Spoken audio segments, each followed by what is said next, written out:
সকল রাজনৈতিক দলের বৈঠক থেকে বের হয়ে তিনি বলেছেন, বাংলাদেশকে যদি ভারত ভালো না রাখতে চায়, ভারতও ভালো থাকতে পারবে না। কথা ক্লিয়ার? এটা ভারতের দিল্লি না, এটা বাংলাদেশ। আজকে প্রধান উপদেষ্টার সাথে বাংলাদেশের সমস্ত রাজনৈতিক দলের নেতারা বৈঠক করেছেন। এইটা দেখে অলরেডি যারা ষড়যন্ত্র করতেছে ওদের বুকে কম্পন সৃষ্টি হয়েছে। সেখান থেকে বের হয়ে আল্লামা মামুনুল হক বলেছেন, দেশের স্বার্থে আমরা সবাই ঐক্যবদ্ধ। আল্লাহু আকবার বলেন। দেশের স্বাধীনতা রক্ষা করার জন্য আমরা সবাই কি ঐক্যবদ্ধ। ডক্টর ইউনূস সাহেব প্রধান উপদেষ্টা তিনি বলেছেন, 5 আগস্টে যুবকেরা রক্ত দিয়ে, জুলাইয়ে রক্ত দিয়ে প্রমাণ করেছে এদেশের তরুণেরা রক্ত দিতে জানে, হাঁটতে শেখেনি। আগে তো 5 জন দাঁড়িয়ে যেত, এখনকার যুবকদের ভিত এতটা মজবুত হয়ে গেছে, এখনকার তরুণ যুবকেরা এত সাহসী হয়েছে। ডক্টর ইউনূস সাহেব বলেছেন এখন 5 জনের জায়গায় 40 জন দাঁড়িয়ে যাবে। কারণ আমাদের এখনো ঘুমানোর সময় আসেনি। চূড়ান্ত বিজয় না আসা পর্যন্ত, লক্ষ্যে না পৌঁছা পর্যন্ত আমাদের বসে থাকার সুযোগ না। এদেশকে নিয়ে যারা ষড়যন্ত্র করবে তাদের দাঁত ভাঙা জবাব দেওয়ার জন্য প্রস্তুত থাকা লাগবে। কথা বলে ঠিক কি না? আমিরে জামাত ডক্টর শফিকুর রহমান সেই বৈঠক থেকে, সকল রাজনৈতিক দলের বৈঠক থেকে বের হয়ে তিনি বলেছেন, বাংলাদেশকে যদি ভারত ভালো না রাখতে চায়, ভারতও ভালো থাকতে পারবে না। কথা ক্লিয়ার? এটা ভারতের দিল্লি না, এটা বাংলাদেশ। এটা কারো বাপ দাদার পৈতৃক সম্পত্তি না, যে চাইলো আর দেশ আমরা দিয়ে দিলাম। ওনার সাথে আপনাদের সম্পর্ক ভালো ছিল, এই জন্য আপনারা অনেক কিছু করতে পেরেছেন। আমাদের সাথে সম্পর্ক ভালো রাখতে চাইলে ভালো রাখবেন, ভালো না রাখতে চাইলে বহু দেশ আছে তাদের সাথে আমরা বিজনেস করব, ব্যবসা বাণিজ্য করব। কথা বলে ঠিক না? পাকিস্তান অলরেডি ঘোষণা দিয়েছে যে বাংলাদেশের মুসলমানদেরকে রক্ষা করার জন্য আমরা জীবন দিতে প্রস্তুত আছি। আল্লাহু আকবার বলে। আমার ভাইয়েরা, প্রকৃত বন্ধু তারা, বিপদে পাশে দাঁড়ায় যারা। কথা বলে ঠিক কি না? আমাদেরকে পাকিস্তানে রাজাকার বলা হয়, যাদেরকে পাকিস্তানে রাজাকার বলা হতো আজ পর্যন্ত কেউ পাকিস্তানে যায় নাই। যাদেরকে ভারতের দালাল বলা হতো তারা ঠিকই ভারতে যা লুকিয়ে আছে। এই জন্য পরিষ্কার বলবো, এই দেশকে নিয়ে চক্রান্ত ষড়যন্ত্র করা বন্ধ করে দেন, না হলে সামনে কিন্তু অনেক কঠিন জবাব দেয়া লাগবে। আল্লাহ যারা ষড়যন্ত্রকারী ওদেরকে যেন হেদায়েত দান করেন। জোরে বলুন আমিন। সকল রাজনৈতিক দলের সাথে বৈঠক করে যে সিদ্ধান্ত, খুব অচিরে আলহামদুলিল্লাহ আপনারা একটা সুসংবাদ শুনতে পারবেন। আল্লাহ কবুল করেন। জোরে বলুন আমিন। আর একটু জোরে বলুন আমিন। কষ্ট হয় আমাদের প্রিয় মাতৃভূমি নিয়ে কেউ ষড়যন্ত্র করবে, দেশের স্বার্থে, এই দেশের সার্বভৌমত্বকে ঠিক রাখার জন্য আমরা সবাই কারা কারা ঐক্যবদ্ধ? 2 হাত তুলে দেখান। লিল্লাহে তাকবীর। আমরা আমাদের প্রিয় মাতৃভূমির জন্য জীবন দিতেও রাজি, জীবন নিতেও রাজি। এ কথা কোন বাঘের বাচ্চার মতো কথা বলবেন, ভয় পাওয়ার দরকার নাই। এখন তো প্রধান উপদেষ্টা উনি অন্তর্বর্তীকালীন সরকার, কিন্তু যতদিন পর্যন্ত রাজনৈতিক ভাবে কোন দল প্রধানমন্ত্রী না হচ্ছে ততদিন পর্যন্ত আমরা প্রত্যেককে একজন সরকার। আমার দেশের দিকে কাউকে আমরা বাঁকা চোখে তাকাতে দেব না। কথা ক্লিয়ার? আমরা এখন সবাই কি সরকার, আমরা সবাই কি কি খুশি না বেজা? সরকারের ভালো লাগতেছে না? আচ্ছা ঠিক আছে, খুশি থাকেন। এবার চলেন আমরা আলোচনায় চলে যাই। আমরা কাউকে গালি দেব না, আমরা কাউকে গালি দেওয়ার জন্য বসি নাই। কথা কোন ঠিক কিনা? যা বলবো ভদ্র ভাষায় বলবো। কষ্ট হয়। সূরার নাম কি বলেছি? কাউসার। তাহলে কোন প্রেক্ষাপটে নাজিল করেছেন আমি কি বলবো? আমার ভাইয়েরা, বিশ্বনবীর প্রিয় সাহাবী হযরতে আনাস রাদিয়াল্লাহু তাআলা বলেন, নবীজি কাবার হাতিমে হেলান দিয়ে বসা, আমি তাকায়া দেখি নবীজির মনটা ভীষণ খারাপ, মুখটা মলিন, চোখের কোনা দিয়া অশ্রু ঝরতেছে।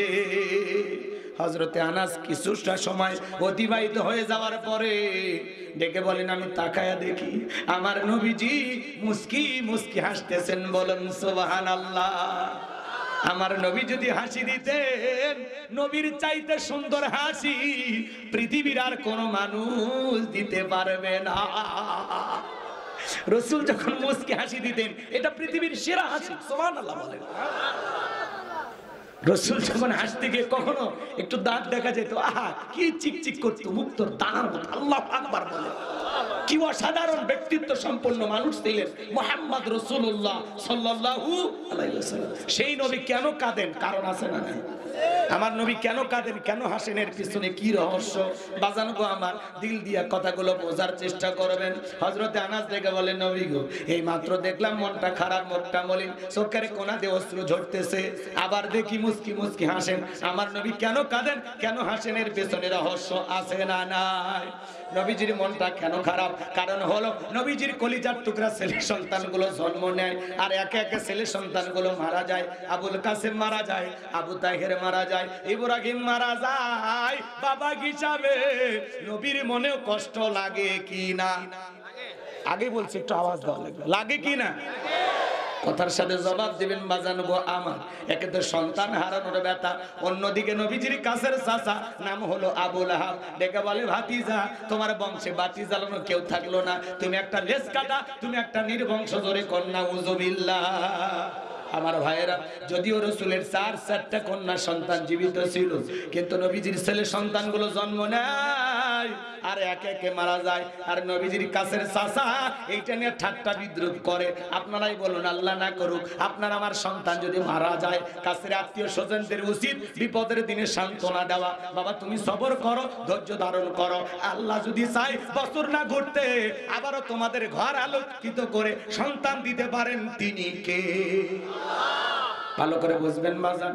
কিন্তু নবীজির চাচা আবু লাহাব এতটাই খারাপ, ডেকে বলে, ভাতিজা তোমার বংশে বাতি জ্বালানোর কেউ থাকলো না, তুমি একটা লেজ কাটা, তুমি একটা নির্বংশ, জোরে কন্যা উযুবিল্লাহ।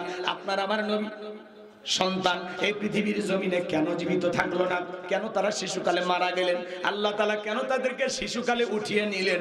অনেক পয়গম্বরের সন্তান জীবিত ছিল, কিন্তু বিশ্ব নবীর একটা ছেলে সন্তান কেন জীবিত থাকলো না? আল্লাহ তাআলা কেন তাদেরকে শিশুকালে উঠিয়ে নিলেন, যৌবন পর্যন্ত জীবিত থাকলো না? এর পিছনে কারণ আছে না নাই? নবীর উম্মত হিসেবে জানতে মনে চায় না? নবীজির ছেলে সন্তানগুলো শিশুকালে বিদায় নেওয়ার পিছনে কারণ আছে 3টি, জোরে বলেন কয়টি? নবীর উম্মত হিসেবে কারা কারা জানতে চান? 2 হাত তুলে দেখা, লিল্লাহে তাকবীর। নবীজির ছেলে সন্তান কেন মারা গেল, কি কারণে মারা গেল, আল্লাহ তাআলা কেন তাদেরকে উঠিয়ে নিলেন, কি সেই 3টি কারণ যদি আমি বলতে যাই তাহলে 3 নম্বর আয়াতের আলোচনা শুরু করা লাগবে। আমি কি 1 নম্বর আয়াত বাদ দিয়ে 3 নম্বরে যাব, নাকি আস্তে আস্তে শুরু করা যাক? ধৈর্য আছে তো ভাই? একটু গভীর মনোযোগ দিয়ে কথাগুলো শুনবেন বাজান গো আমার। একেতে সন্তান হারানোর ব্যথা, আপন মানুষদের সমালোচনা, অন্যদিকে সাহাবায়ে কিরাম যারা ইসলাম ধর্ম গ্রহণ করে, কাফের বেঈমানেরা তাদের উপর নির্যাতন, জুলুমের স্টিম রোলার চালায়। হযরত বেলাল কখনো কালেমা পড়ে মুসলমান হন নাই, নবীজির রাতের বেলায় দারুল আরকামে বসা। হযরত বেলাল বিশ্বনবীর দরবারে উপস্থিত হয়ে গেলেন। নবীজির চেহারা মোবারকের দিকে তাকাইয়া হযরত বেলাল ডেকে বলেন, নবী গো আপনার চাইতে সুন্দর মানুষ আমি জীবনে কোনোদিন দেখি নাই।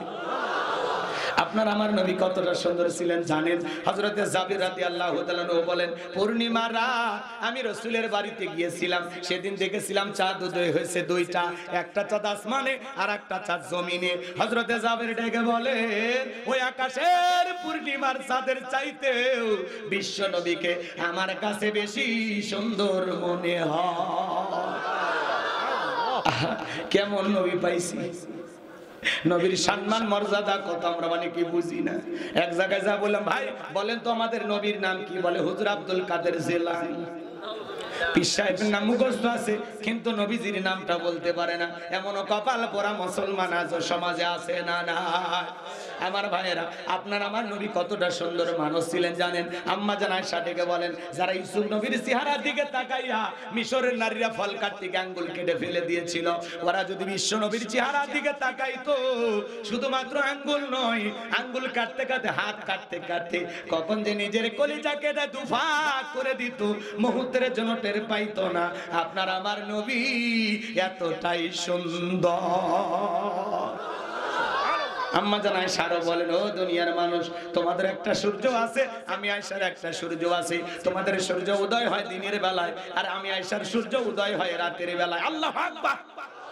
আম্মা জান আয়েশা একদিন সেলাইয়ের কাজ করতেছিলেন, হাত থেকে সুইটা পড়ে গেল, বাতিতে কোনো তেল ছিল না, বাতি জ্বালাইতে পারলেন না, অপেক্ষায় বসে থাকলেন। বিশ্বনবী এশার সালাত আদায় করার পরে ঘরের ভিতরে প্রবেশ করে সর্বপ্রথম আম্মা জান আয়েশাকে আমার নবী সালাম দিলেন।